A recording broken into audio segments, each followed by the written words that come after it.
Salut à toi le Marc, salut à toi le Smart, salut à toi le peuple de catch-up.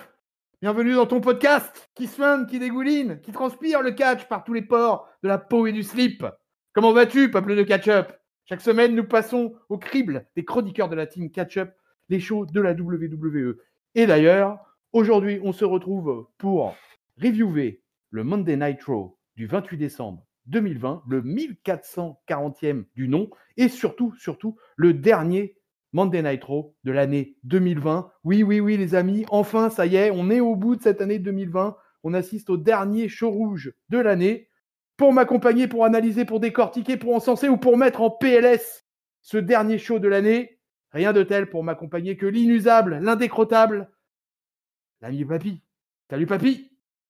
Bonjour les petits enfants, bonjour tonton, comment ça va? Ouais, ça va bien d'ailleurs, j'ai oublié ma catchphrase, tu vois, j'avais même oublié qu'il m'avait peut-être reconnu, le peuple de catch-up, que j'étais le c'est qui Lucha toi? Boys des podcasts, que j'étais le tonton Chris. Ça va Papy? Eh oui, ça va, bah, j'ai eu un doute, je me suis dit: «Merde, qui c'est qui me parle là? Il s'est pas présenté». D'habitude il dit toujours son nom d'habitude.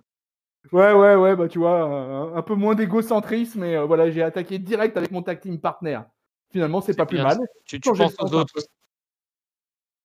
Ouais, c'est bien de changer le sens un peu en fait, quoi. Va falloir que j'y réfléchisse plus à cette affaire.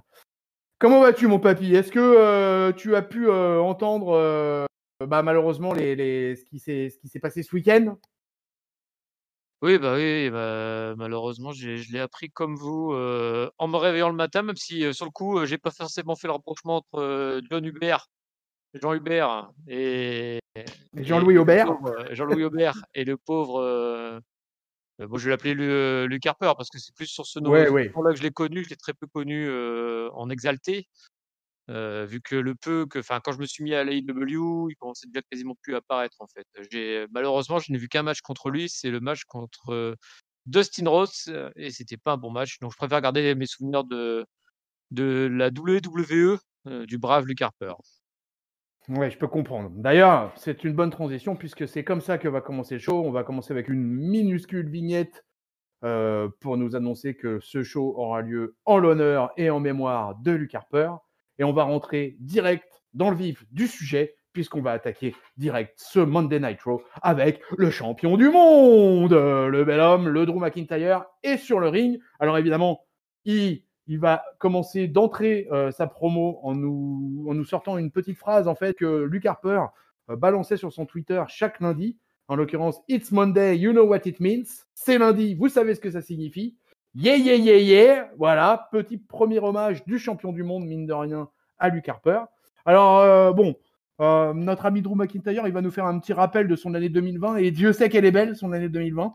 Il remercie tous les fans de l'avoir soutenu tout au long de cette année, et il nous annonce direct qu'il va défendre son titre la semaine prochaine, lors du Raw Legends, puisqu'on aura un Raw Legends pour le premier Raw de l'année 2021. Où on nous a annoncé tout au long de la soirée, il va y avoir tout un tas de Hall of Famers qui vont être là, Ric Flair, Hulk Hogan, le Big Show, etc. Enfin, il va y avoir, ils ont même été chercher Torrie Wilson, il me semble. Donc vraiment, on va avoir la totale lors de ce Raw Legends. Et il nous explique que son adversaire va être déterminé dès ce soir, puisqu'il va y avoir un match entre Sheamus et Keith Lee pour définir le number one contender. Là-dessus, le Celtic Warrior va faire son entrée, va s'excuser d'interrompre son poteau. Il rappelle une promesse apparemment qui se sont faites il y a une quinzaine d'années et que là, ça y est, c'est sur le point de se produire. Ils vont peut-être enfin avoir tous les deux leur match pour le titre suprême de Monday Night Raw. Et là-dessus, Keith Lee va débarquer. Alors, Keith Lee, je ne sais pas ce que tu penses de son nouveau theme song, mais moi, je trouve qu'il est catastrophique, son nouveau theme song. J'adorais celui qu'il avait avant. Et là, vraiment, celui qu'il a depuis quelques temps, je le trouve vraiment pas bon. Donc ça, c'est un petit peu dommage. Bon, bref, on va continuer là-dessus. Voilà, il va se moquer un peu, le Keith Lee, des deux meilleurs potes. Il va leur donner rendez-vous pour la semaine prochaine. Il affirme que après ce qui s'était passé la semaine dernière, et puis que McIntyre avait fait promettre à Sheamus de ne pas l'attaquer, et Sheamus, il n'a pas écouté son poteau. Donc du coup, Keith Lee, normal, il n'a plus confiance ni dans l'un ni dans l'autre. Il demande des excuses à Sheamus, tout en prévenant Drew McIntyre que lui aussi, il pourrait subir un peu la même chose. Sheamus va un peu se plaindre, un peu chouiner, quoi, que Keith Lee peut essayer de lui prendre la place et tout ça. Et McIntyre, du coup, va jouer les bookers et il va dire, finalement, pourquoi on attendrait le main event alors que vous êtes là tous les deux, vous êtes en tenue et vous pourriez vous affronter maintenant. Keith Lee va s'apprêter à répondre, mais au moment où il va s'apprêter à répondre, qu'est-ce qui va se passer? Il va se prendre un bro kick de Sheamus direct dans la face. On envoie la publicité et on envoie la première analyse de notre papy pour ce dernier Monday Night Raw. Alors papy, avant de lancer le match qui va suivre, qu'est-ce que tu as pensé de cet opener? Ouais, bah, alors, je pourrais répondre à ta question de tout à l'heure tout de suite, sur le theme song de Keith Lee. Je le trouve moins pire que celui qu'il y a eu entre 2 là, parce qu'à un moment, il a eu un quand ils ont changé son theme song, ils lui ont foutu un truc générique et là, j'ai l'impression qu'ils ont essayé de faire un truc un poil plus travaillé. Bon, c'est pas non plus, GG. Mais bon après, peut-être aussi parce que c'est trop de changements d'un coup qui fait qu'on est un peu déstabilisé à voir par la suite, hein. Peut-être que si jamais il commence à gagner des titres, peut-être que du coup ça restera plus dans les mémoires. Wait and see, comme ils disent, de l'autre côté, de la Manche et de l'Atlantique. On s'en fout. Bref, oui, l'opener, somme toute classique, hein. On a toujours, le Sheamus qui chouine un peu puis qui finit par péter un câble. Le Keith Lee qui met de l'huile sur le feu et puis, le Drew qui fait style de se mettre un peu au-dessus de tout le monde, mais bon, en même temps, lui, il a bien envie que ça se castagne quand même. Il met toujours les ingrédients pour que ça se castagne, l'ami Drew. Donc, bon, c'est du classique et puis voilà, nous voilà amenés avec un opener qui aurait peut-être dû être le main event du show, on le verra peut-être plus tard. Mais en tout cas, nous voilà bien pour démarrer, ce show avec un bel opener, hein. Ouais, et mine de rien, le bel homme, il jette de l'huile sur le feu sur ce coup-là, quoi. Ah oui, mais c'est plusieurs fois qu'il les titille et puis alors comme, Sheamus, tu as l'impression que c'est le gars, pas très malin quoi, tu vois? Il suffit que tu le chauffes un peu, il débarque tout de suite à 10 000 et donc ça se finit toujours par un coup de pied dans la gueule. Bon sacré Sheamus va. Voilà, dans un coup de pied dans la gueule. Et du coup, sans transition, on passe au match, puisqu'on va avoir tout de suite donc le fameux match pour le number one contender qui va opposer donc Sheamus à Keith Lee. On va avoir un match assez solide de 13 minutes entre les deux monstres, parce que là, on a du colosse, hein. Là, on a de la viande, on a de la barbaque sur le ring, et ça va s'envoyer beaucoup. Les deux vont quand même chacun développer. Ça va être assez équilibré finalement comme match. Chacun va avoir sa phase de domination. Finalement, après être parti à l'extérieur, qui va rester un moment et il va vite remonter pour éviter un décompte à l'extérieur après un white noise de Sheamus. Finalement, il va résister à pas mal de coups de boule, parce qu'apparemment, Sheamus avait envie un peu de rendre hommage à son poteau Drew McIntyre et essayer de tenter un peu d'affaiblir le Sheamus à grands coups de headbutt. Mais ça va pas marcher parce que finalement, au bout de ces 13 minutes, le Keith Lee va réussir à choper le Sheamus et va lui placer sa Spirit Bomb.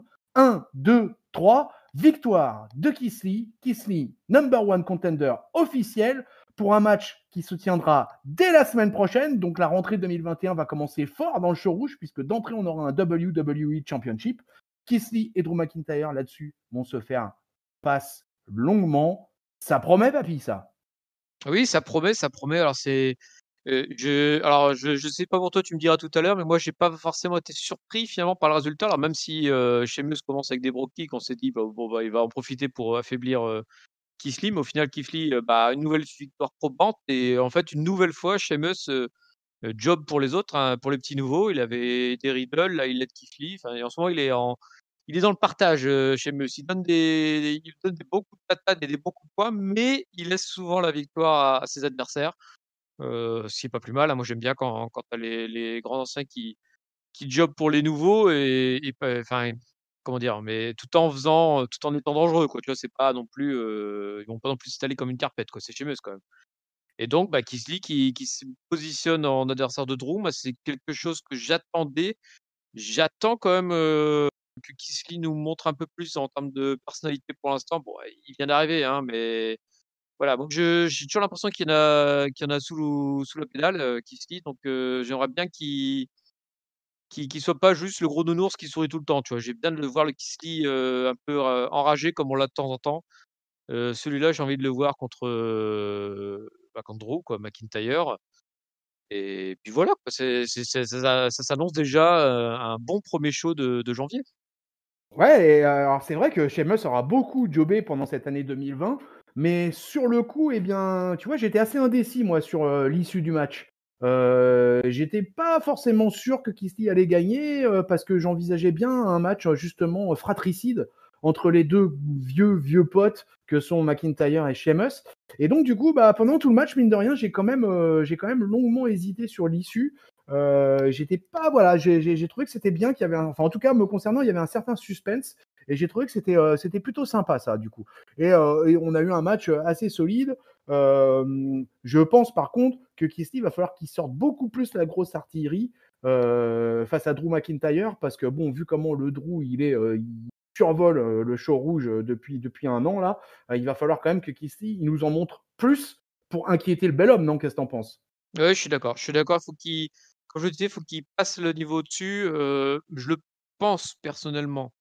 Après on verra ce que donnera la suite, mais je pense que c'est peut-être en ajoutant un peu plus de mouvements, crades, hein, dans le match quoi. Faut qu'il soit pas juste spectaculaire, il faut qu'il soit un peu plus truqueur, un peu plus cradingue et je pense que j'aimerais bien le voir, aller là-dessus, faire vraiment la grosse brute, peut-être c'est en s'acharnant sur une partie du corps de Drew ou une connerie comme ça, tu vois?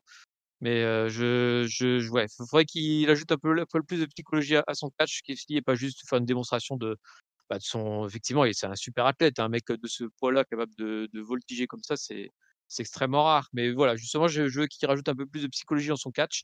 À noter que dans ce match-là, il me semble, mais je suis presque sûr, on a eu droit à nos premières res clotheslines de la soirée et on va en avoir de partout de cette soirée.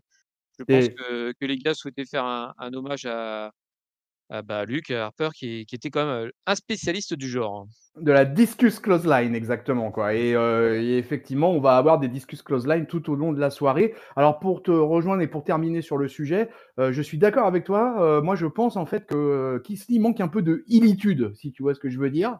C'est-à-dire que là, en fait, il est un peu positionné comme le heel face à Drew McIntyre de toute manière, et qu'effectivement, comme tu le dis si bien, il est peut-être pas assez cradin, quoi, pas assez fourbe, pas assez, tu vois, ça manque un peu de vis en fait. C'est ça, j'ai l'impression Mmh. qu'il manque un peu de vis. Et, Voilà. et Ed Vislar face à Drew McIntyre, il va en avoir besoin. Donc j'espère qu'il a cette ambition-là pour le match de la semaine prochaine. Ouais, on veut du Whistler en 2021.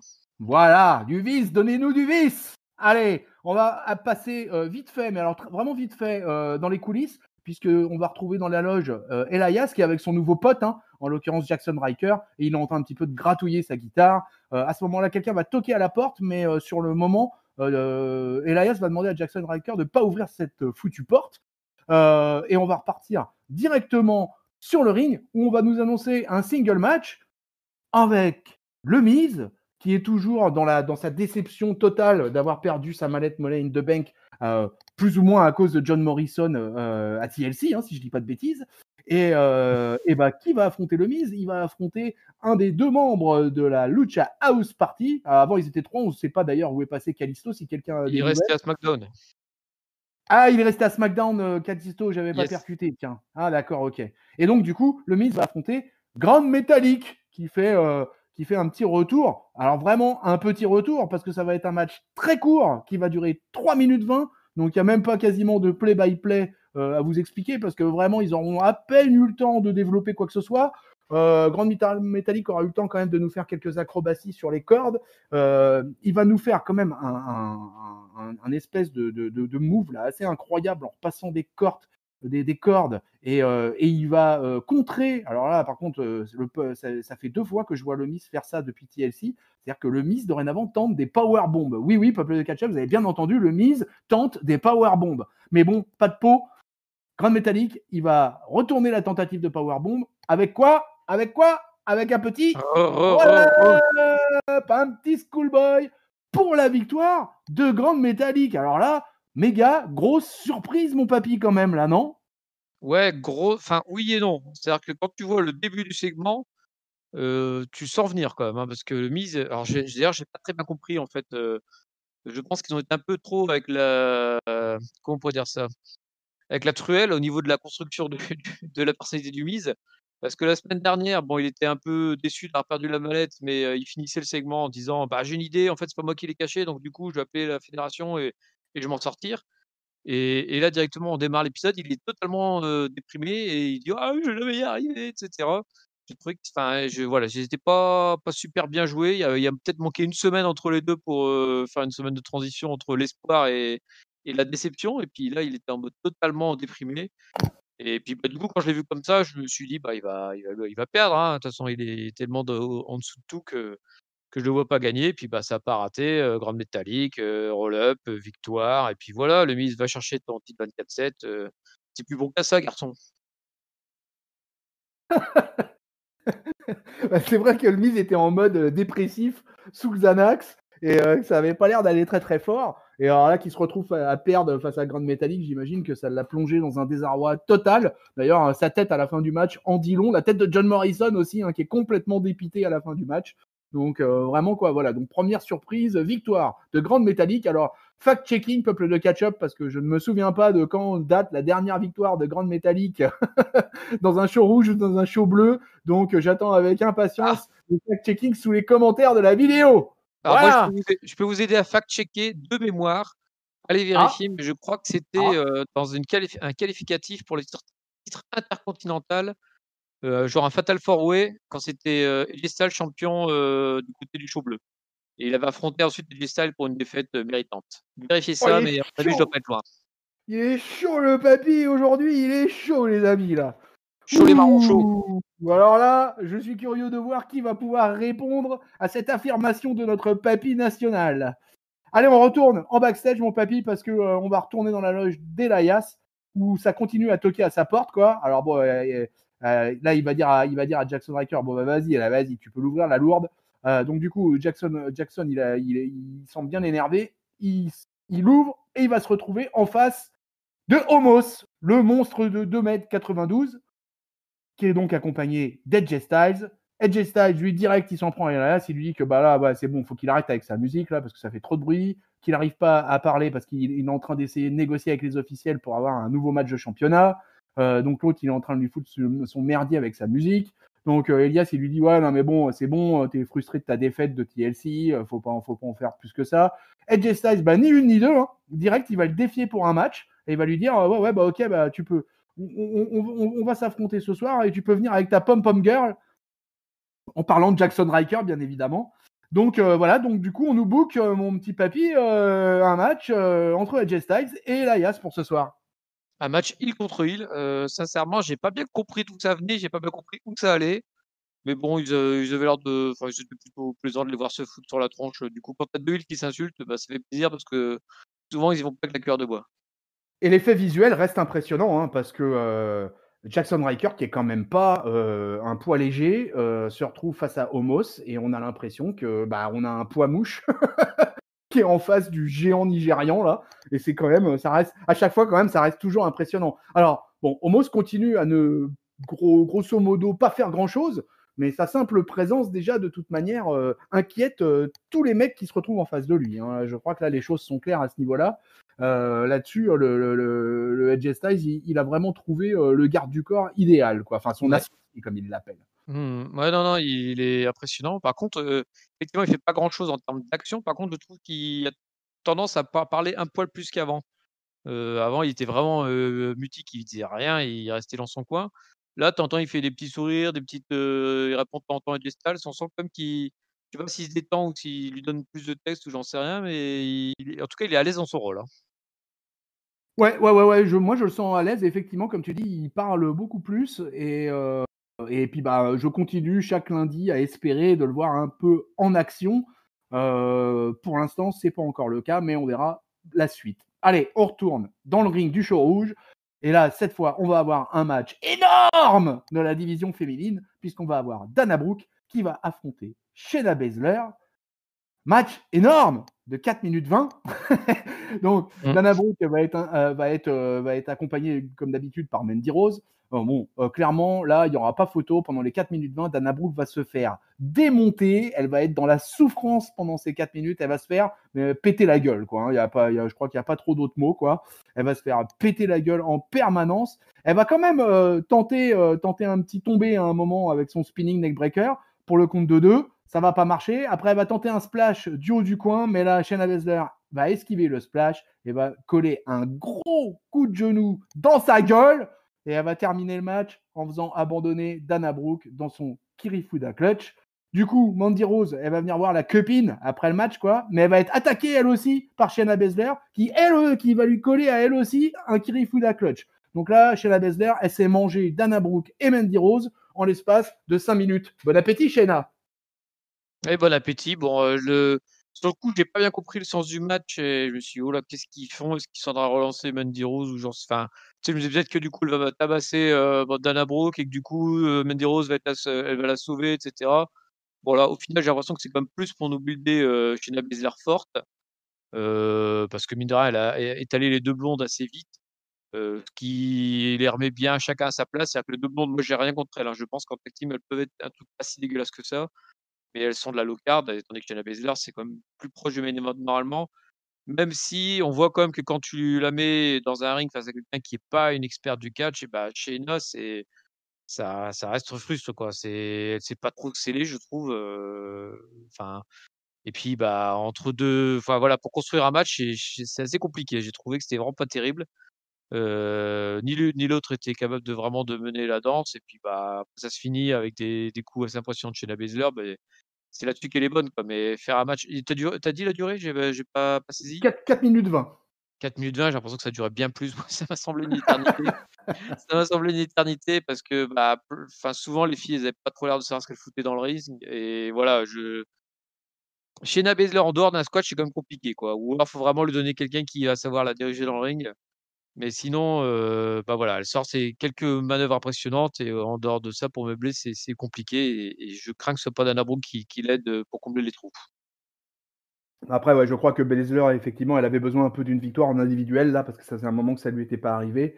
Et puis qu'il y a un tel trou d'air pour le titre suprême féminin à Raw, qu'il faut bien trouver des challengers un peu crédibles, là. Donc, il est temps, en fait, que Shayna Baszler retrouve un petit peu de momentum, parce que là, pour l'instant, elle y est pas, quoi. Donc, Bah, surtout avec le Rumble qui arrive, quoi. Si tu montres que tu as que des quiches, tu vois, tu vas et pas avoir ouais. envie de regarder le Rumble, hein. Ah ouais, ouais, je suis complètement d'accord, hein. Donc, qu'elle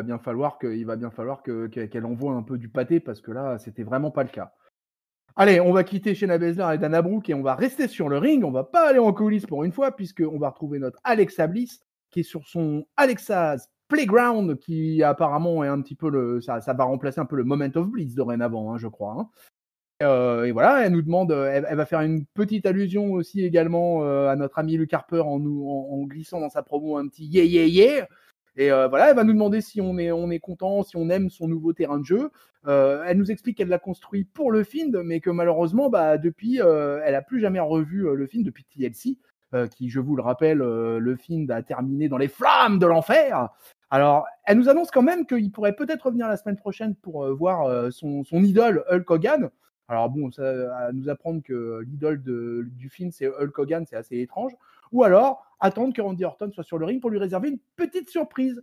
Et donc, elle invite Orton à le rejoindre sur le ring, mais il viendra pas. Donc, du coup, elle est pas contente. Elle dit que, bah, voilà, que Orton, il veut plus jouer avec elle. Mais en réalité, Randy Orton, il est où? Bah, il est tout simplement dans la Firefly Funhouse.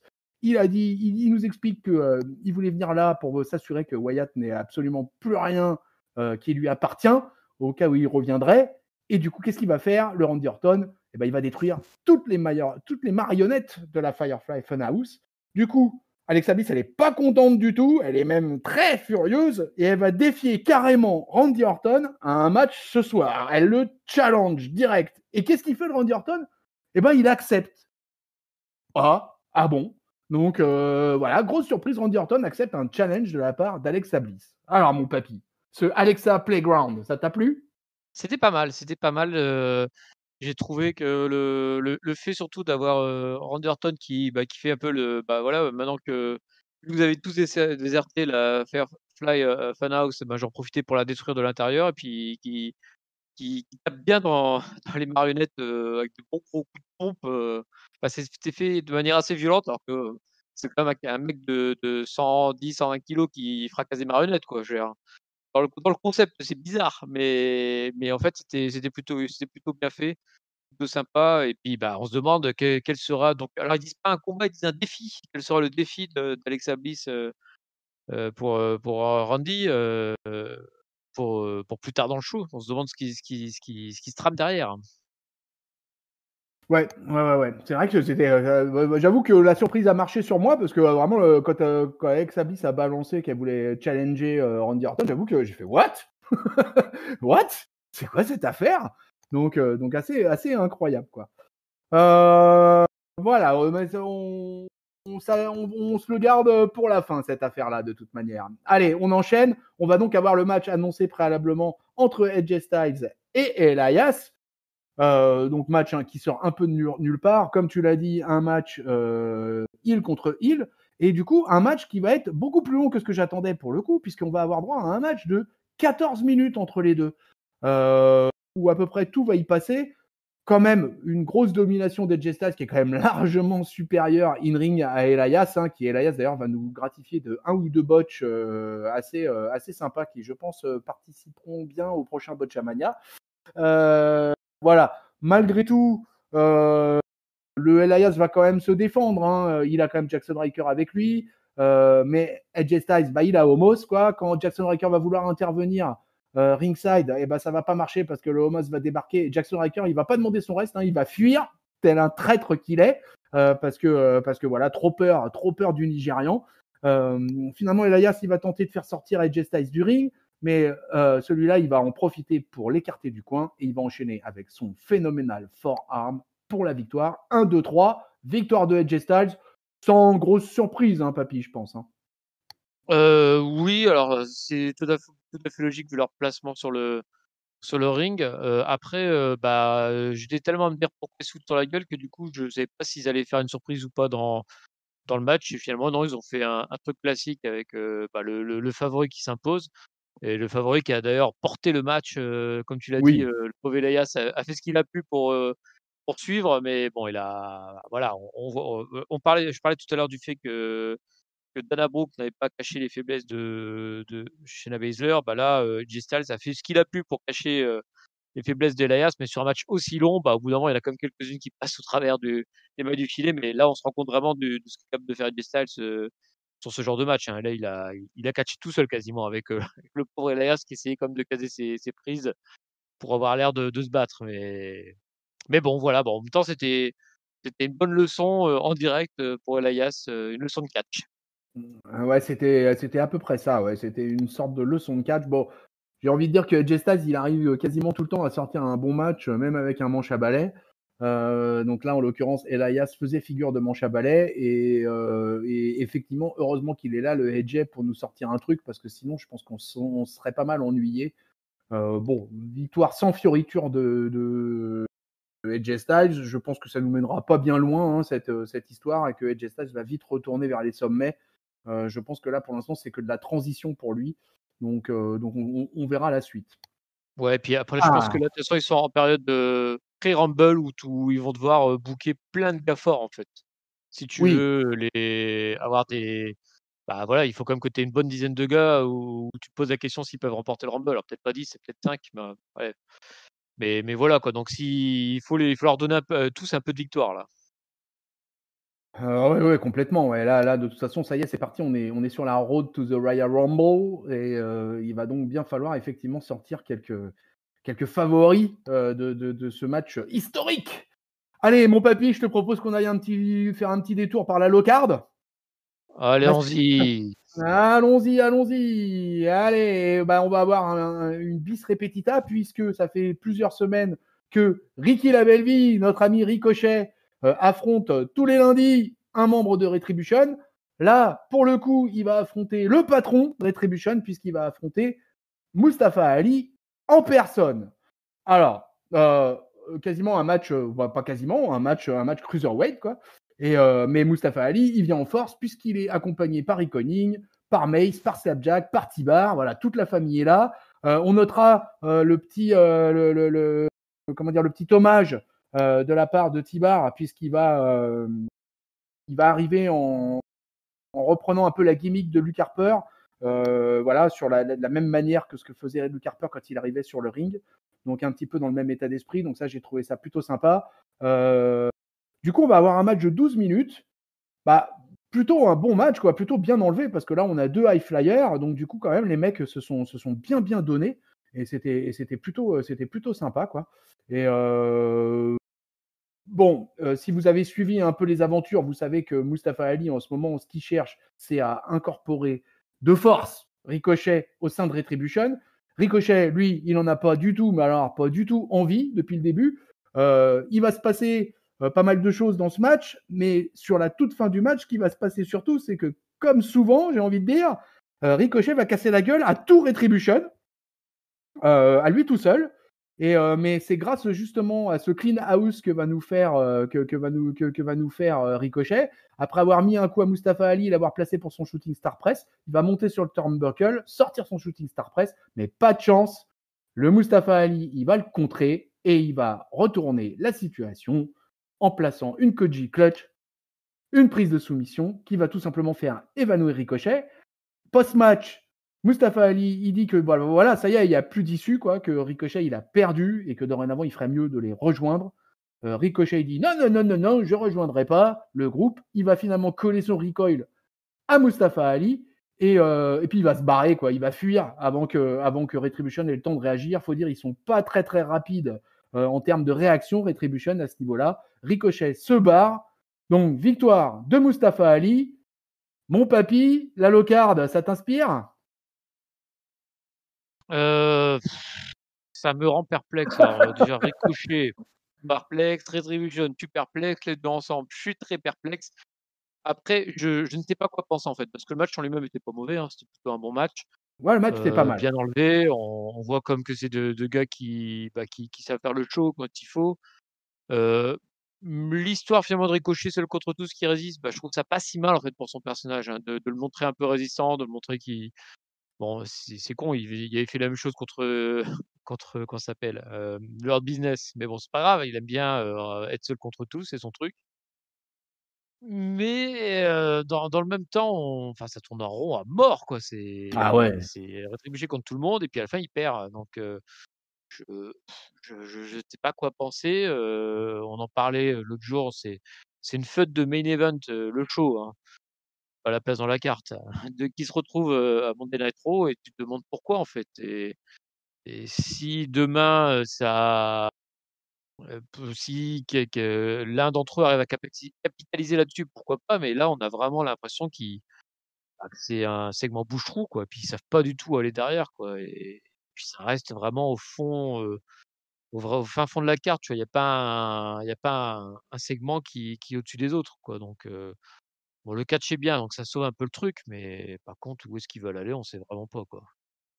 Ouais, bah, là, en réalité, on est vraiment au fond du fait-tout là, hein, de toute manière, hein, donc je voilà, moi, ce qui me sidère à chaque fois, c'est que Ricochet, finalement, arrive à péter la gueule à tout Retribution à lui tout seul. Alors ça se retourne contre lui à la Mmh. fin du match, bien évidemment, mais quand même, ça souligne quand même pas mal la faiblesse de Retribution, quoi. C'est-à-dire qu'avec, surtout avec, T-Bar et Mace qui sont quand même, 2 bonnes masses, quoi. C'est quand même Dominik Dijakovic, d'un côté et tu te dis que bah voilà, Ricochet à lui tout seul, il arrive quasiment à les défoncer, quoi. Et qu'il faut un contre de Mustafa Ali avec une prise de soumission pour pouvoir se sortir de ça. Et puis surtout, moi, ce qui me gêne, c'est que je sais pas où. Alors, je sais pas où ils veulent en venir, quoi. Voilà, Mustafa Ali, il veut absolument que Ricochet vienne les rejoindre. Mais pourquoi? Pourquoi faire? Quel est leur but à Retribution? On n'en sait rien. Ils sont là depuis début août. Et depuis début août, je crois que tous les lundis, on se demande, mais pourquoi ils font tout ça? À quoi ça leur sert? Et quel est l'objectif? Je n'arrive pas, moi, à Mmh. piquer quel est l'objectif. Si encore, tu vois, Retribution cherchait un peu à s'installer, par exemple, dans la Tag Team Division, alors qu'ils ont les moyens de le faire, là. Ils ont les moyens de mettre une équipe en place et d'aller chercher un peu les ceintures par équipe. Mais non, même pas. À aucun moment, ils se sont mis dans la title picture de la Tag Team Division. Donc, je ne comprends pas ça. Moi, j'avoue que ça me dépasse. Mustafa Ali, pareil. Quand tu vois le titre US, par exemple, où il n'y a pas 50 000 contenders, pourquoi Mustafa Ali, par exemple, il ne va pas chercher le titre intermédiaire, puisque là, on est dans les low carders, mid carders. Mmh. Mais non, il ne passe rien de tout ça. Je ne comprends pas. Moi, tu aurais une explication, mon papy? Non, non, mais surtout qu'en plus, ce qui est con, c'est qu'ils étaient en rivalité à un moment donné avec le Hurt Business et que, bah, le Hurt Business, il a un peu toutes les ceintures, de la low card et puis, bah, non, ils plutôt que de rester en feu contre eux, ils sont partis contre Ricochet. Donc, à 4 ou 5, je sais même plus combien ils sont, oui, ils sont 4 mecs et une fille, contre Ricochet. Et en plus, ce qui est terrible, c'est que, tu vois, je me suis, j'ai revu récemment, parce que ça faisait les 10 ans de la Nexus et la Nexus, Voilà, il y a eu ses qualités, ses défauts. Ça s'est mal fini parce qu'au final, bah, voilà, ils ont pas enfin, c'était un peu comme, Retribution, je pense qu'ils avaient pas finalement d'idée derrière. Mais la Nexus, faut quand même souligner que, bah, ils étaient quand même, dominateurs. C'est-à-dire qu'ils étaient tellement forts que Cena, qui était le top guy, bah, il arrivait pas à s'en sortir, seul face à eux, qu'il avait besoin d'aide. Bah, même si à un moment, il a réussi, 1 fois ou Ouais, 2 à les étaler tous d'un coup, mais sinon la plupart du temps, il perdait contre eux. Tandis que là, on a Ricochet qui est tout en bas de la carte et seul contre eux, bah, il résiste, quoi. Et tu vois, si encore Ricochet se faisait latter et que du coup, bah, il appelle à l'aide ou des trucs comme ça, tu pourrais construire à peu près un truc. Mais là, c'est même pas ça. C'est-à-dire qu'il galère à 4-5 contre un seul gars qui est faible en plus, enfin présenté comme faible en plus. Enfin, ça n'a pas de sens, quoi. Je vois pas, enfin, voilà, comme je disais tout à l'heure, je vois pas qui en sort grandi, en fait. C'est des faibles, qui affrontent d'autres faibles. Donc bon, on peut souligner que la Nexus aura été quand même, gravement enterrée par, John Cena quand même malgré tout, hein. certes, Et mais au moins, tu vois, ça quand je revois quand je revoyais les événements marquants, tu as quand même des main events ou tu as quand même des trucs où c'était, Cena va perdre sa place, enfin, c'était au final, ça a un peu retombé comme un soufflé et ça a un peu foiré, mais tu as eu des moments où tu avais tu sais, tu te demandais: «Ah oui, comment s'en sortir de cette Nexus?» Tu as un moment où tu as tout le roster qui s'était rassemblé autour de Cena pour, s'en sortir, enfin, tu vois? Il y a des moments un peu épiques, tu vois, dans le truc, même si ça s'est mal fini, tu as eu des moments où tu doutais un peu. Là, tu doutes de rien, quoi. C'est des tocards qui tu sais pas ce qu'ils foutent là et puis, bah, tu as aucune raison de les prendre au sérieux vu qu'ils foutent rien. ouais, puis surtout que la Nexus, quand même, quand ils étaient en mode invasion, c'était une vraie invasion, quoi. Quand ils pétaient des gueules, ils pétaient des gueules. Quand ils défonçaient des mâchoires, ils défonçaient des mâchoires. Là, tu as l'impression que Retribution, en fait, ils tiennent 2 minutes et puis que quel que soit le mec qui leur est mis en face, il arrive toujours à les dégager à un moment ou à un autre, quoi. C'est ça qui est Mmh. dingue, quoi. Quel que soit le catcheur, le mec va toujours réussir à s'en sortir et à placer un clean house à un moment ou à un autre. Alors bon, là, c'est Ricky la belle vie, mais face à un catcheur un peu plus établi, je me dis que Retribution ne s'en sortira jamais, quoi. Donc, pour moi, il faut absolument qu'il y ait un détour par la Tag Team Division déjà et qu'ils fassent leurs armes et qu'ils retrouvent un peu, voilà, un peu d'aura, quoi. Parce que là, c'est catastrophique, quoi. C'est catastrophique. Enfin, moi, bah, depuis toutes ces années que je suis le catch, je me rappelle pas d'un clan aussi mauvais et qui a autant foiré son entrée dans le main roster. Et pour moi, ils sont à côté de la plaque, quoi. Bah, Complètement ça à ça côté de la plaque. en fait, ça me rappelle pas un clan, ça me rappelle une tag team, ça me rappelle les débuts de l'Ascension, tu vois? The Ascension qui était, une équipe ultra dominante à NXT, tu les fais monter au main roster, puis c'est des daubes, ils perdent contre tout le monde. Ou alors, non, un autre clan, tiens, comment il s'appelle là? Le clan avec, Eric Young? Ah! Les prime time. Non, Ah, avec, Eric Young, pardon, Sanity, j'avais compris Darren Sanity, Young. voilà, ah bah, Sanity, Ouais, c'est exactement Sanity. ça. Sanity, ils sont arrivés, ils se faisaient latter, ils ont jamais rien gagné. Je crois qu'il y a même un segment, oui, c'était contre le Miz, qui était à l'époque face, où il avait détruit à lui tout seul tout le clan pour aller chercher je sais plus qui, peut-être Shane McMahon, je sais plus contre qui à l'époque était en rivalité. Mais bref, c'était devenu Sanity qui se présente, au complet et puis qui se fait latter un par un, clac, clac, clac, par le Miz. Alors là, une fois que tu étais là, bah, c'est pareil pour Retribution, en fait, et je crains que ça se finisse pareil, en fait, parce que Sanity, on se souvient comment c'est fini, bah, on éclate le clan, un mec dans chaque division, puis le chef, il se fait virer. Voilà, terminé, au revoir les gars. Ouais, le résultat, c'est que Retribution, c'est quand même un sacré échec, hein, cette année, hein. Ils seront vraiment complètement plantés, je pense, sur le booking de ce groupe-là. Et moi, je suis assez triste pour un Dominik Dijakovic, qui était un catcheur que j'aimais beaucoup à NXT et qui a été un gros catcheur en indépendant également. Et c'est vraiment dommage qu'il soit utilisé comme ça et que ça se termine, enfin, ça se passe comme ça pour lui, quoi. Moi, je sais pas où ils vont aller avec eux, mais bon, on verra la suite. En tout cas, ils sont là et ils continuent à chercher à recruter Ricochet. On verra la suite. Allez, on retourne en coulisses où là, on va avoir Nia Jax qui est en interview avec la magnifique Charlie Caruso. Elle est bien sûr accompagnée de Shayna Baszler. Et Nia Jax, elle nous annonce qu'elle a un plan. Et oui, elle a un plan. Elle a un plan et son plan, c'est de retrouver le Women's Tag Team Championship, rien que ça. Et elle nous annonce aussi qu'elle va remporter le Royal Rumble pour affronter la Women's Champion, en l'occurrence actuellement Asuka. Shayna Baszler derrière ne fait qu'approuver. Hein. Shayna Baszler d'ailleurs continue finalement à être toujours à la remorque de Nia Jax qui me sidère toujours un peu plus à chaque fois. Mais c'est comme ça. Ça nous emmène directement sur le ring puisqu'on va avoir un match entre Charlotte et Nia Jax qui avait été annoncé un petit peu précédemment que je vous ai pas signalé finalement. Mais voilà, on va avoir un match entre Charlotte Flair et Nia Jax. Un match qui va durer quand même quasiment 11 minutes. Je ne m'attendais pas à un truc aussi long d'ailleurs, je ne vous cacherai pas. Et alors Charlotte va quand même être assez dominatrice, même si Nia Jax va nous sortir un peu tout son mauvais catch habituel. Et Charlotte Flair va nous faire du Charlotte Flair. Elle va tenter de coller son figure 8 leg lock sur Nia Jax. Du coup, ça va pas plaire à Shayna Baszler qui va intervenir, qui va interférer et qui va faire quoi? Qui va faire disqualifier. Voilà, une DQ. Une DQ. Victoire de Charlotte Flair par DQ sur Nia Jax. Du coup, Asuka va débarquer et va venir défendre sa coéquipière. Elles vont faire fuir les anciennes championnes. L'affaire, elle est réglée. Mon papy, c'est 11 minutes de match avec Nia Jax dans le ring, ça t'a fait plaisir? Oh, c'était pas catastrophique non plus. Ça me rappelle un peu le AJ Styles contre Elias en fait. C'est un match où tu as une personne qui porte l'autre. En plus là on est en mode enfin c'est compliqué, ce qu'ils font. C'est-à-dire qu'ils ont une bonne catcheuse et une catcheuse, très moyenne pour être poli.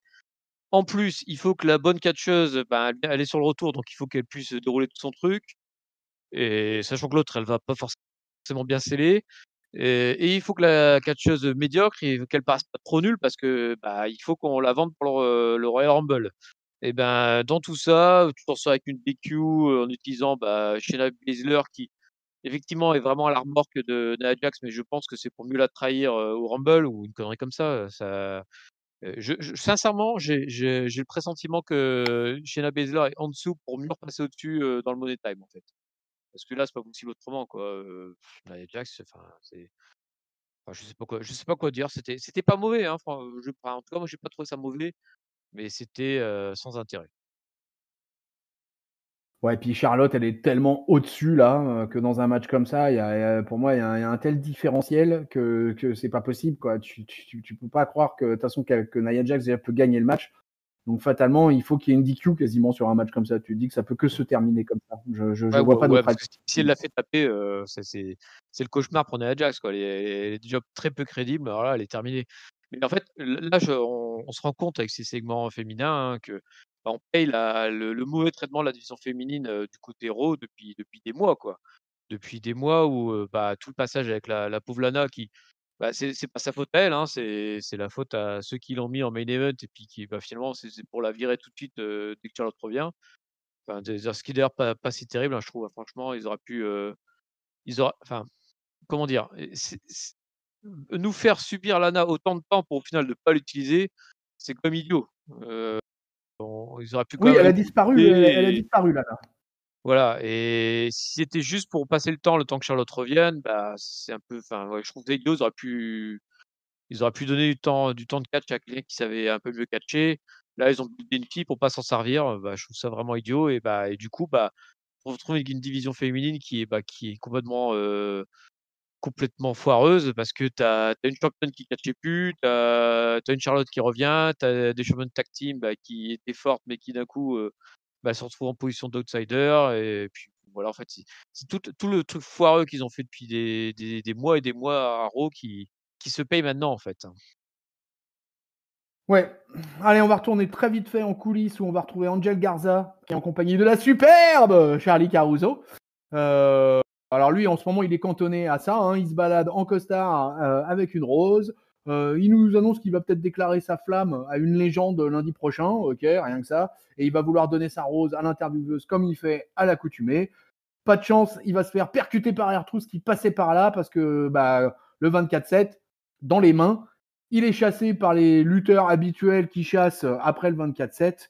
Et au passage, ils vont détruire la rose que Garza va quand même vouloir donner à Charlie Caruso. Mais enfin bon, la rose, elle est dans un tel état que Charlie Caruso, elle est limite en mode, mais il se fout de ma gueule, lui, ou quoi, là. Donc voilà, donc un segment absolument sans intérêt. Tu veux en dire un mot, mon petit papy? Non, sincèrement, c'est nul et j'ai déjà eu tout le mal que je pensais de ce pauvre personnage qui donnait à Garza avec sa rose. enfin, qui est de maintenant avec Saros, c'est-à-dire qui fait plus que parler, baragouiner parce qu'il comprend pas ce qu'il dit avec Saros, donc je vais pas aller plus longtemps là-dessus, c'était nul. Voilà, et après ce passage de Angel Garza en coulisses, on va retrouver dans la Gorilla Position, même on va retrouver Kofi Kingston, Xavier Woods, Jeff Hardy et Riddle qui sont en train de taper la discute avant d'entrer en scène. Xavier Woods, il porte un petit brassard dédicace à Brody. D'ailleurs, j'étais étonné qu'ils mettent Brody sur son brassard et non pas Luke. C'était assez étonnant, ça. Et voilà. Et Xavier Woods, d'ailleurs, il va nous expliquer que c'est qu'une question de temps avant qu'il retrouve les titres par équipe. Et Riddle, lui, il essaye absolument de trouver un nom d'équipe. En fait, à chaque fois qu'il est avec des mecs, Riddle, il essaye de trouver un nom d'équipe. Donc là, il nous sort un Positively Hard Bro. Mais bon, vraiment, Kofi Kingston et Xavier Woods, ils ont vraiment pas l'air super emballés. Du coup, ces quatre-là, ils vont faire leur entrée sur le ring. Là-dessus, le Hurt Business va faire son arrivée. MVP va choper le micro, il va nous expliquer qu'il va avoir une annonce à faire. Et l'annonce, eh ben, on a le deuxième entrant pour le Royal Rumble, puisque ni plus ni moins que le champion US, en l'occurrence Bobby Lashley, nous annonce qu'il sera du Royal Rumble. And it's official. Et oui, bah, c'est plutôt une bonne, recrue pour le Rumble, hein, à Lashley, c'est là, tu as Rumble avec Bryan et Lashley, c'est 2 noms que tu avais envie d'entendre, sur ce Rumble. Sinon pour le reste, rien de spécial. La promo était pas terrible. Finalement, c'est le main event, ce match-là, hein, l'air de rien Catchesque, ouais. et il vient de nous être annoncé que maintenant. Bon, bah, c'est chelou, il a pas du tout été bien vendu, je l'ai trouvé comme, main event, on en a pas parlé du show. Et puis, bah, ouais et Woods qui porte le bracelet Brody, je pense aussi c'est parce que c'est alors nous on le connaît forcément sous Luke Harper, mais par contre, Brody Lee, c'est son nom avant et après la WWE, donc je pense que c'est vraiment son nom, qu'ils utilisaient peut-être eux quand ils se parlaient, j'en sais rien, mais c'est vraiment son nom de scène, on va dire, Brody Lee. C'est son nom de scène, ouais, ouais, c'était le nom effectivement qu'il utilisait le plus, ça c'est sûr, ouais. Voilà, bah écoute, bah, du coup, ça va nous lancer sur un match à 8, hein, 4 contre 4. Le Hurt Business face au New Day et aux Hardy Bros, on va les appeler comme ça. On va avoir un match de 14 minutes, plutôt spectaculaire, où tout le monde va avoir sa part.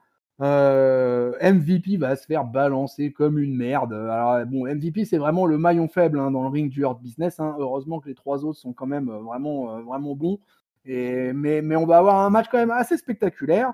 Il va y avoir plusieurs combos tentés. On va même avoir un Poetry of Motion, in Motion avec Riddle et Jeff Hardy. Il va y avoir un combo Honor Roll de Xavier Woods et une Swanton Bomb de Jeff Hardy. Cedric Alexander va réussir à se sortir de ce tombé-là grâce à Lashley.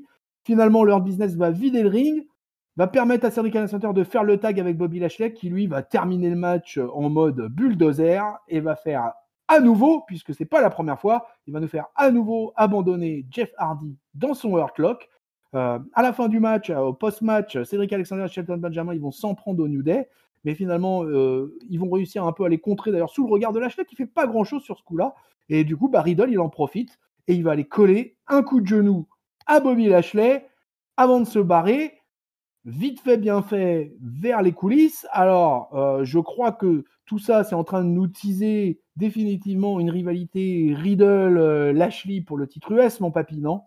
Oui, bah, oui, enfin et il tourne autour du pot depuis perpète, hein, comme pour ça, parce qu'on a bien compris que Jeff Hardy se faisait tout le temps soumettre par Bobby Lashley. On a bien compris que MVP pouvait pas catcher, donc bah et sachant que les New Day sont toujours autour de la ceinture de tag team Hurt Business, quelle que soit la combinaison qui reste, et c'est forcément Riddle contre Lashley et ça tourne autour. Je pensais vraiment l'avoir à TLC ce match-là. Ils le gardent peut-être pour au Rumble, c'est bizarre parce que Lashley est dans le Rumble maintenant, donc peut-être qu'ils vont le garder dans la c'est comme dans 4 semaines le Rumble, donc peut-être qu'ils vont le garder dans un des weekly avant. En tout cas, c'est quelque chose qu'ils construisent depuis un bout de temps, qui se construit pas mal. Encore une fois, je regrette vraiment qu'ils aient pas plus vendu ce match-là, durant le show, parce qu'il tombe un peu comme un cheveu sur la soupe et du coup, c'est un bon match, mais bah, pas assez bien, vendu, j'ai trouvé. Moi, c'était un très bon match. Franchement, j'étais vraiment dedans. J'ai trouvé que la qualité in-ring, alors bon, comme je l'ai signalé dans le play-by-play, bon, MVP, hein, voilà, mais de toute façon, ça n'a jamais été dans le ring MVP, donc c'est pas une nouveauté. Hein. Mais sinon, moi, j'ai trouvé que c'était super rythmé, que les mecs se donnaient à fond. Xavier Woods, non seulement va porter le brassard donc, de Brody, mais en plus va gratifier d'une discus close line que les commentateurs vont s'empresser d'appeler la Harper close line. Mais globalement, moi, j'étais plutôt satisfait. Pour moi, c'était quasiment le meilleur match de catch de la soirée. Vraiment 14 minutes intenses, quoi. Et c'était, ouais, j'ai trouvé ça plutôt sympa. Ça a été un moment plutôt sympa. Alors, on se retrouve dans les escaliers. On se retrouve dans les escaliers de l'Arena où on retrouve le Miz et John Morrison qui sont complètement abattus, complètement dépités par la défaite du Miz plus tôt dans la soirée face à Grand Métallique. Donc voilà, ils sont en train de déprimer tranquillement. Et là-dessus, on a notre officiel habituel, puisqu'on a notre Adam Pearce des familles qui débarque. Et qu'est-ce qu'il fait, le Adam Pearce? Eh ben, il explique que non, il n'est pas venu pour les prendre en pitié de leur défaite, mais en fait, il est venu pour faire un cadeau aux Miz. Et parce qu'il explique que oui, il a bien écouté ce qui s'était dit la semaine dernière, qu'effectivement, c'est bien John Morrison qui a caché la mallette et que du coup, techniquement, en termes de règlement, eh bien, du coup, ça permet aux Miz, tout simplement, de récupérer la mallette du Money in the Bank. Et parce que Pierce l'explique bien, hein, le détenteur du Money in the Bank peut encaisser le contrat. Donc, John Morrison, c'était pas le détenteur à TLC et c'est lui qui a caché. Donc du coup, le contrat, il est toujours actif. La mallette est rendue à The Miz. Là-dessus, explosion de joie de nos amis Miz et John Morrison. Grosse danse dans les escaliers. Donc là, ça y est, on a notre grosse surprise, ou plus ou moins grosse en tout cas. Le Miz est à nouveau le détenteur du Money in the Bank, mon papy.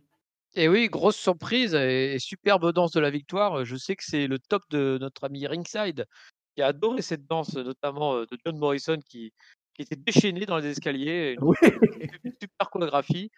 Alors là, tu vois, pour le coup, je vais peut-être le robinet d'eau tiède, désolé encore une fois, mais je trouve que c'est une super idée. J'en ai déjà parlé, la semaine dernière en disant que c'était une bonne piste de peut-être remettre la mallette, en jeu alors que, elle était manifestement, utilisée.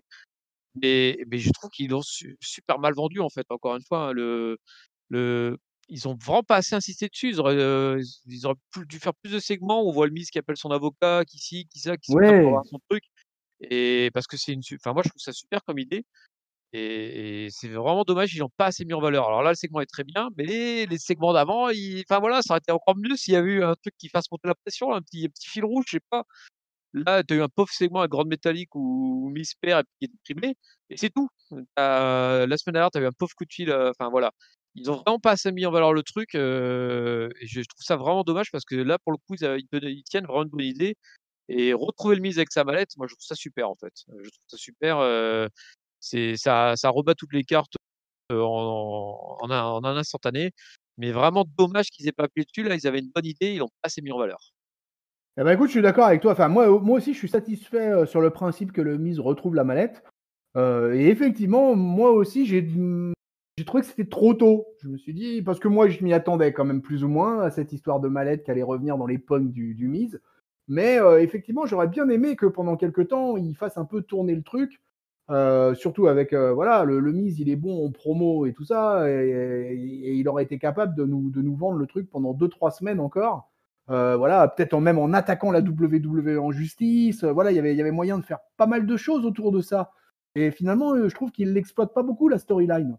Ils Et l'ont précipité, ouais, finalement, c'est arrivé peut-être trop vite ce truc, quoi. Donc c'est vrai que c'est un petit peu dommage et qu'il aurait mérité quelque chose de peut-être d'un peu plus construit, un peu plus travaillé, un peu plus sur le long terme. Mais bon, voilà, il a été décidé, voilà, le contrat Après est après, est-ce toujours que c'est pas est-ce que c'est pas justement parce que le prochain Raw, c'est le premier Raw de 2021 et qu'ils se gardent, ils se gardent un cash-in, hein, pour histoire de vraiment, en plus d'avoir le titre mondial en jeu, peut-être rajouter un cash-in, alors raté ou pas, ou validé ou pas, mais au moins avoir le Miz qui tourne autour du main event, en fait et je me demande ah si oui, c'est oui, pas non pour mais ça, c'est pour avoir comme ça sera le mais premier ça, Raw de c'est 2021, c'est d'avoir tout là, d'avoir le champion du monde, la défense, le challenger et en plus la les mallette, là tu auras le tout, quoi. plus les légendes, bref, il y a la totale, quoi. Mmh. Ah ouais, non, mais clairement, c'est totalement pour ça, hein, de toute manière, hein, qu'ils ont redonné la mallette aux Miz, hein, là, hein. C'était clairement dans l'optique du lundi prochain, hein, parce qu'ils veulent avoir un énorme programme lundi prochain. Les ratings sont en berne. et que donc quand ils annoncent pas pour rien un Raw Legends comme ça, tu vois, donc vraiment la mallette c'était le truc supplémentaire qui peut donner un petit peu de un petit coup de boost aux ratings du show rouge, quoi. Je pense que c'est clairement dans cette optique de toute manière. Allez, Très bien.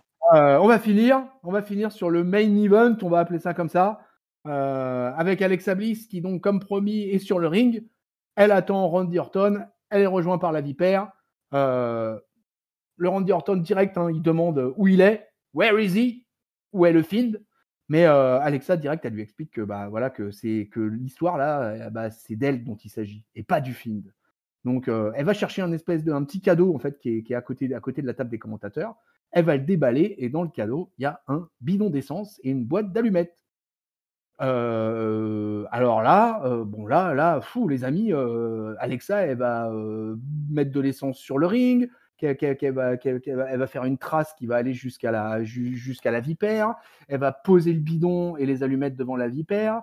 Elle va s'asperger d'essence au bout d'un moment en donnant les allumettes à Orton.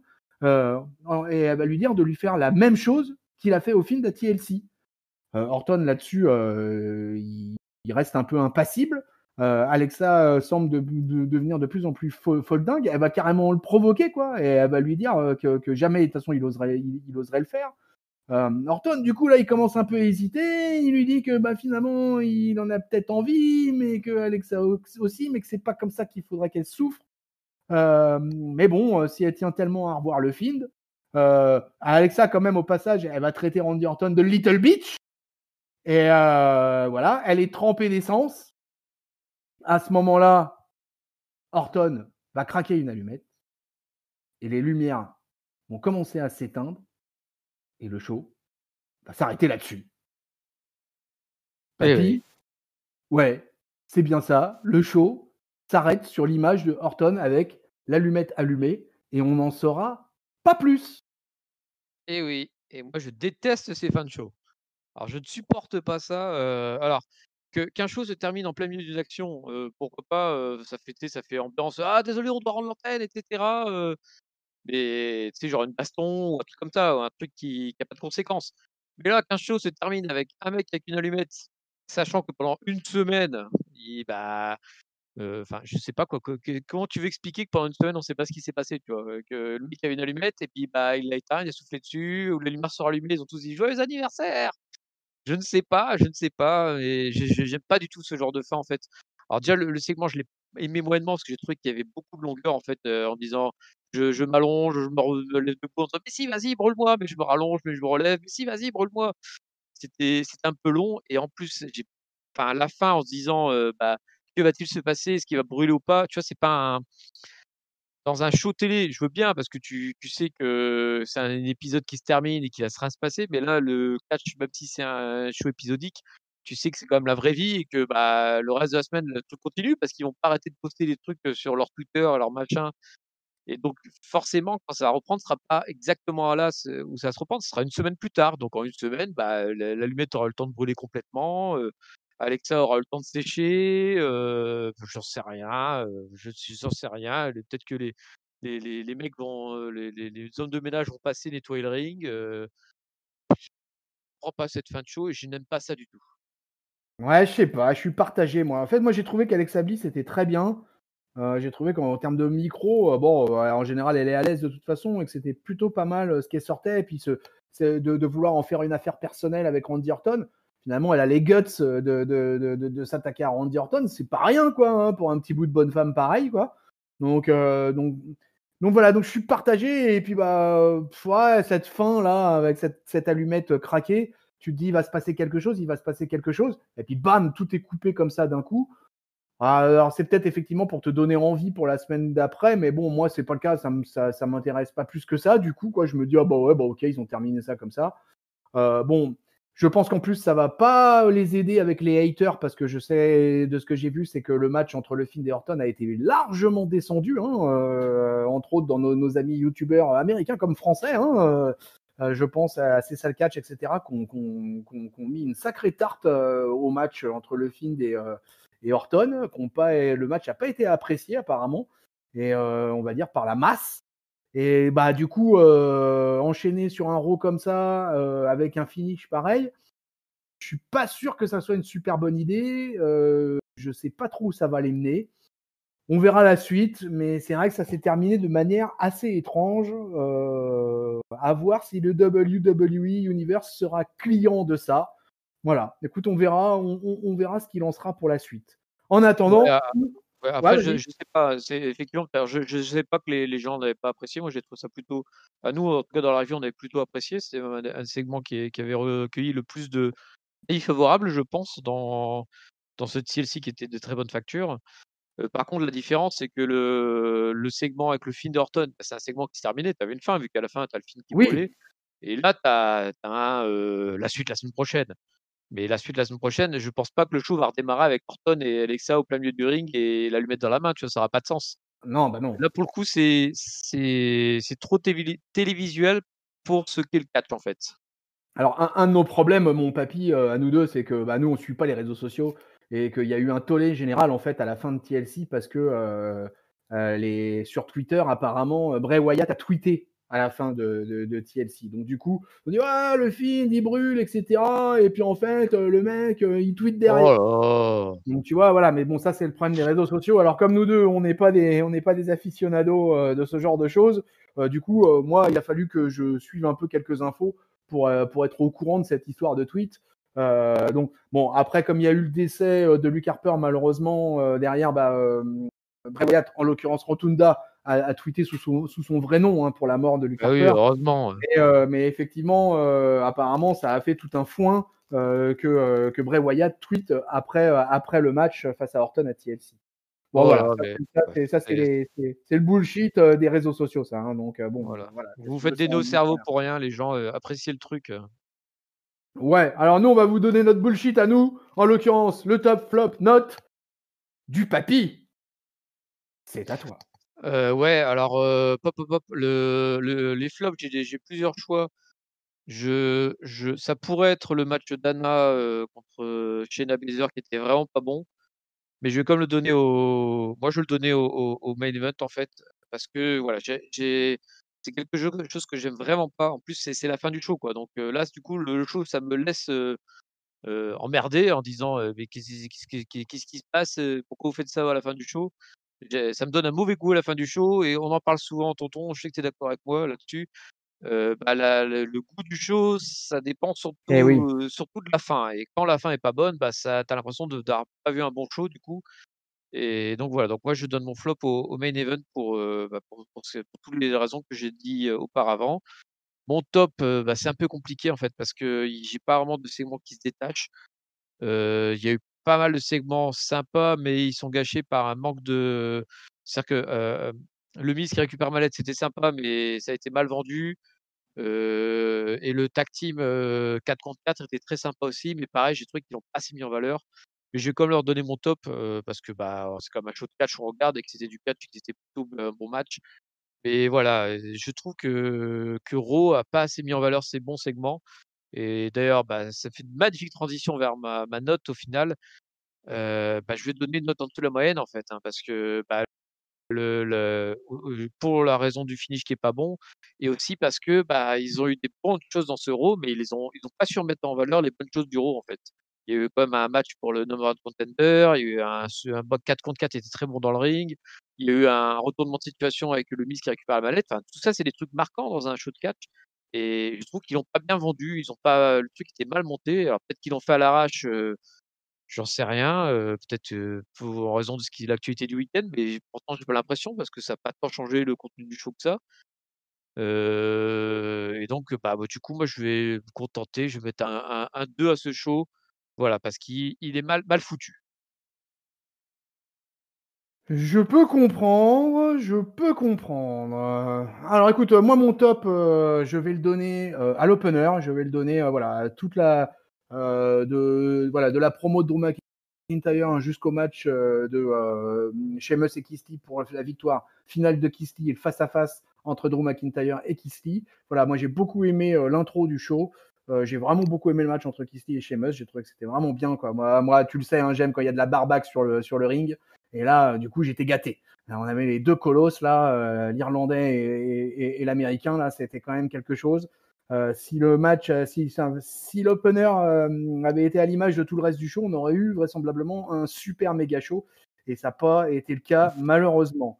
Et mon flop, alors là, mon flop, moi, je ne vais pas tout à fait donner mon flop à ça. Je ne vais pas donner mon flop à un segment particulier du show. Moi, je vais donner mon flop aux officiels de la WWE parce que j'ai été énormément déçu j'ai envie de dire, le non-hommage donné à Luke Harper. Je m'explique.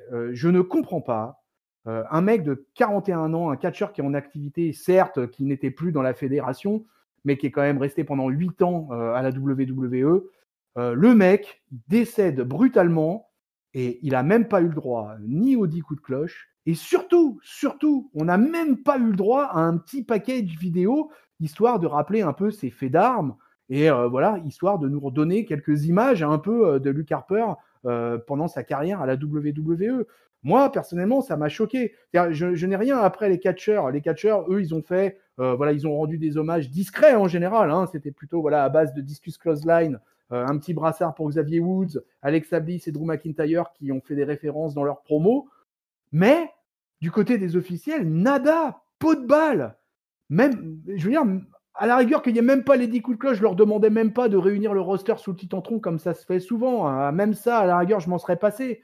Mais au moment de la vignette, par exemple, du In Memoriam pour Luke Harper, on aurait pu faire sonner la cloche en honneur de John Huber.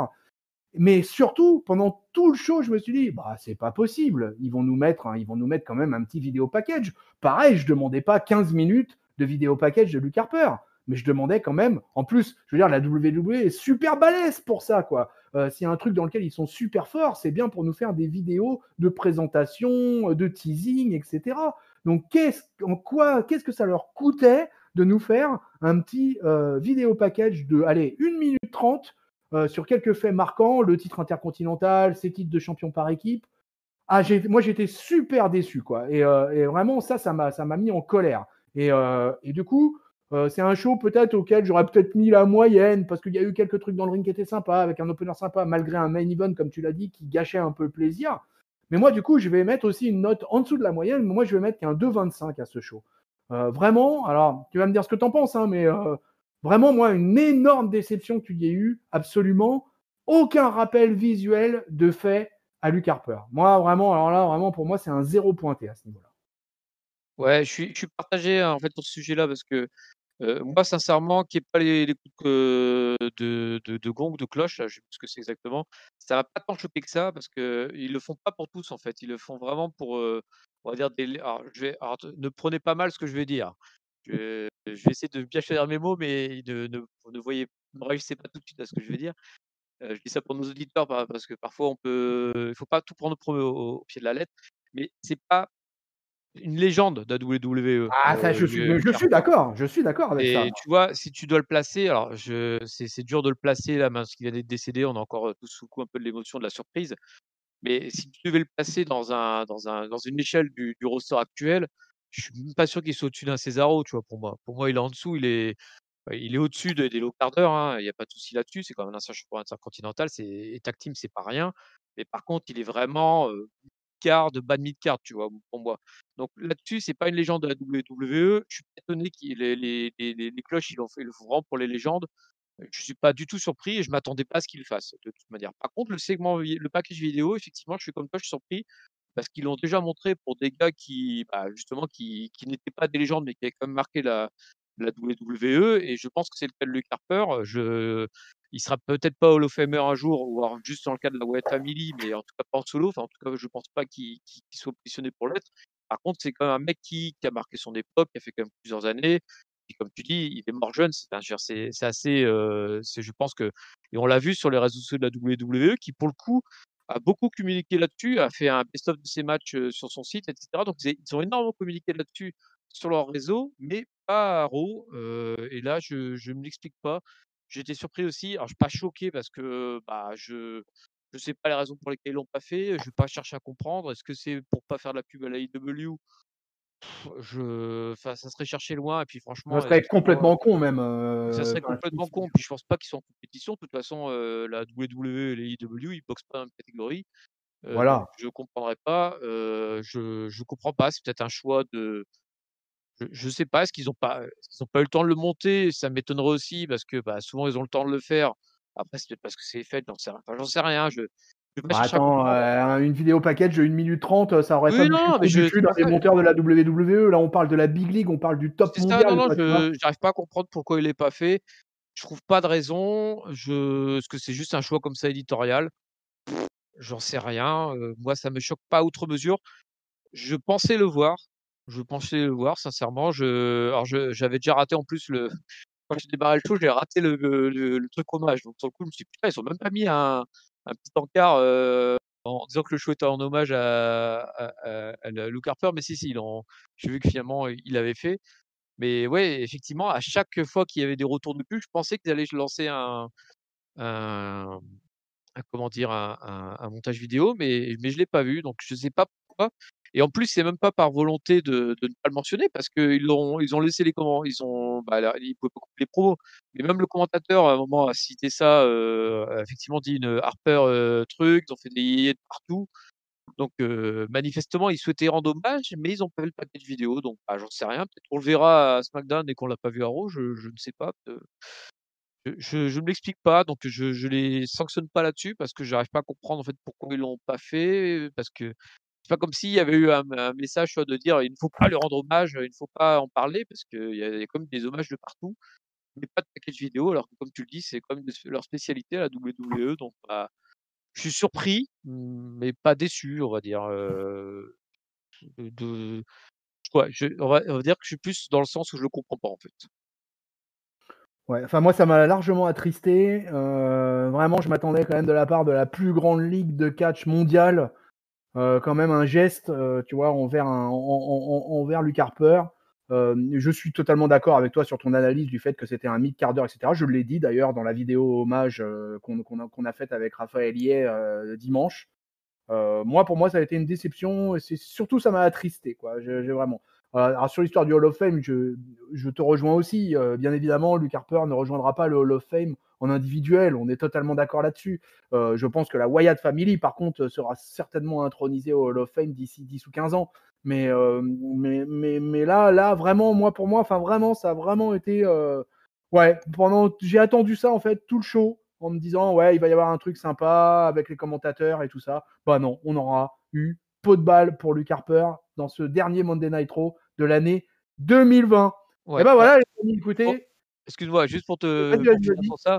Non, non, mais c'est parce que, effectivement, bon, j'ai un peu extrapolé. Moi, là où je serais vraiment déçu, parce que tout se sait finalement, dans le milieu du catch, c'est si demain ou dans 2 jours ou dans 1 mois ou dans 10 ans, j'en sais rien, on apprend que c'est par juste mesquinerie qu'ils l'ont pas fait, tu vois?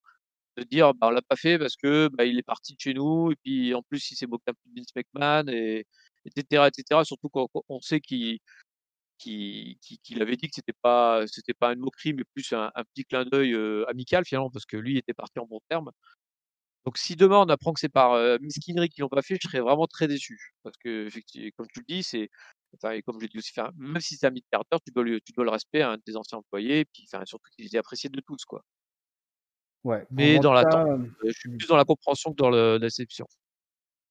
moi j'ai trouvé ça très petit. Voilà.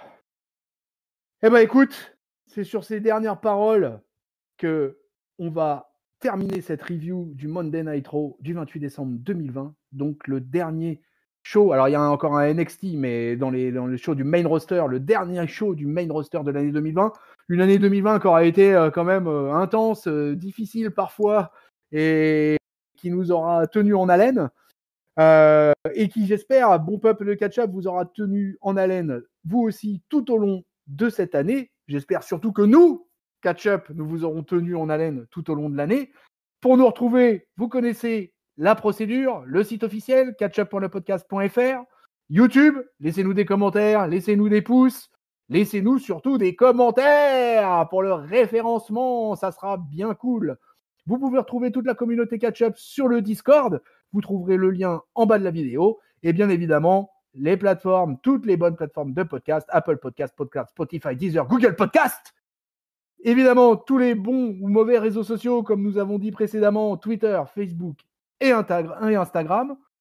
Mon papy, je te remercie beaucoup de m'avoir accompagné dans cette dernière review de l'année. Je crois que cette année, on aura bien bossé tous les deux. Bah, et merci tonton et je finis l'année, avec qui j'ai commencé parce qu'il me semble que la première review que j'ai fait, c'était à tes côtés cette année, C'est et du coup, vrai, après la review tout court, il me semble que c'est toi qui m'as introduit, l'univers, Ketchupesque. En tout cas, si c'est pas toi, je suis désolé pour la personne que j'ai oubliée, mais il me semble bien que j'avais démarré avec toi. Il me semble bien ouais, qu'on avait démarré ensemble, ouais, tout à fait. Ouais. Et je me demande d'ailleurs si c'était pas sur un Monday Night Raw déjà. C'est fort probable. Là par contre, là je me demandais c'est ouais, je sais plus, mais bon, c'est probable. Ouais, c'est pas grave. Fact-checker justement, Peuple Ketchup. Fact-checker. Allez, on va vous laisser là-dessus. Bien évidemment, vous allez nous retrouver très très bientôt en 2021. Hein, vous inquiétez pas. Hein, il y a déjà SmackDown le 1er janvier, donc déjà ça va commencer fort. On est parti sur la Road to the Rumble qui va se dérouler d'ici 3-4 semaines. 4 semaines, je crois, le 31 janvier, il me semble exactement. Yes. Donc, on va avoir pas mal d'activités. Vous allez retrouver tous nos reviews habituels. Voilà, écoutez, Peuple de Ketchup, on vous souhaite des bonnes fêtes de fin d'année, un bon jour de l'an dans le marasme actuel. Voilà, on vous fait des bisous. On vous souhaite une bonne semaine pleine de catch. On vous fait des cordes à linge plein la face. Salut mon papy. Salut tonton et salut à tous. Salut Peuple de Ketchup.